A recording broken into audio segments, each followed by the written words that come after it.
в этом видео я постараюсь объяснить, что может повлечь безответственное поведение во время нашествия коронавируса к нам в российские города.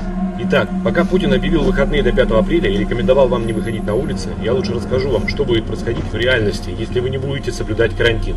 Хотя уже пора объявить в городах с зараженными карантин. Как сказал глава Всемирной организации здравоохранения Тедрос, странам нужно было начать активно бороться с коронавирусом еще месяц назад, но мы упустили этот шанс. Напомню, что карантинные мероприятия служат для того, чтобы избежать взрывного роста заболевших, при котором количество людей, одновременно нуждающихся в медицинской помощи, превышает возможности системы здравоохранения оказать им всем помощь. Когда такое происходит, в действие вводятся давным-давно определенные протоколы реагирования на такую ситуацию. Эти протоколы прекрасно знают эпидемиологи, врачи, изучавшие медицину катастроф, а также все студенты медицинских вузов, посещавшие занятия на кафедрах военной медицины. Самые опытные врачи освобождаются от всех своих обязанностей и становятся на сортировку поступающих больных. Их задачей становится отсортировать пациентов по степени тяжести на тяжелых, средней тяжести и легких. Все остальные врачи занимаются лечением только больных средней тяжести. Легким больным дают инструкции по поводу того, как они могут помочь друг другу, чем они и занимаются под надзором санитарки или наименее опытной медсестры. Тяжело больные отправляются в палату умирать. На них не будут тратить вообще никаких ресурсов. Если кто-то из них доживет до того момента, пока окажут помощь всем больным средней тяжести, то тогда врачи и займутся ими. Это выглядит жестоко, но только так можно вылечить максимально возможное количество людей.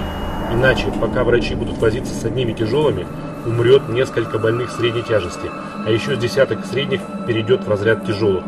Надеюсь, это понятно? Первоначальная сортировка самая сложная и ответственная работа. Именно поэтому на нее выделяют самых опытных врачей. Врачи с недостаточным опытом могут не справиться с психологическим давлением, когда возникает сложный выбор, например, между безнадежным ребенком и безнадежной беременной женщиной. Или же они могут потратить драгоценные ресурсы на легких, у которых больше всего сил и которые гораздо громче и активнее требуют оказания помощи именно им. В случае с коронавирусом в разряд тяжелых будут определены люди пожилого возраста, а также больные достаточно серьезными хроническими заболеваниями всех возрастов. Не соблюдая карантин, именно вы приговорите большинство из них к смерти, потому что вы или те, кого вы заразили в инкубационный период, займут те ресурсы системы здравоохранения, то время врачей и медсестер и те аппараты искусственной вентиляции легких, которые могли бы быть потрачены на их спасение. Итак, что можете сделать именно вы? Первое.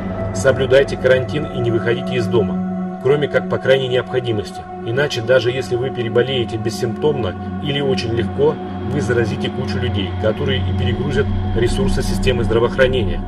Второе.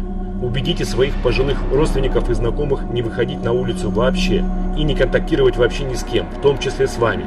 Пусть сидят дома и общаются со всеми через аудио и видеозвонки в мессенджерах. Пусть продукты им приносят курьеры или соседи, или привозите продукты вы и оставляйте сумки под дверью. Пусть к ним перестанут приходить помощники по хозяйству. В конце концов, лучше пожить некоторое время в бардаке, чем подвергать себя смертельному риску. Звоните им каждый день, контролируйте, выполняют ли они ваши указания, и повторяйте им эти правила. Никуда не выходите и ни с кем не контактируйте. Повторяйте им снова и снова. Третье. Убедите в том же самом ваших пожилых соседей по подъезду. Обменяйтесь с ними телефонами. И, собираясь в магазин, созванивайтесь с ними, спрашивайте, нужно ли им, чтобы вы купили в магазине что-то для них. Предложите им звонить вам, если у них возникает необходимость что-то купить. Четвертое. Соблюдайте гигиену. Мойте руки с мылом. Дважды мойте. Или используйте антисептический гель для рук после каждого контакта с наличными деньгами. После каждого посещения общественного места. Это абсолютно необходимо. Надеюсь, вы это понимаете. Не забывайте также про дезинфекцию телефона, который регулярно контактирует и с вашими руками, и с вашим лицом. Обязательно одевайте перед выходом на улицу респиратор. Если его нет, то хотя бы маску. Резиновые перчатки. Если есть возможность, то и защитные очки, так как роговицы глаз подвержены заражению. Промывайте нос после улицы.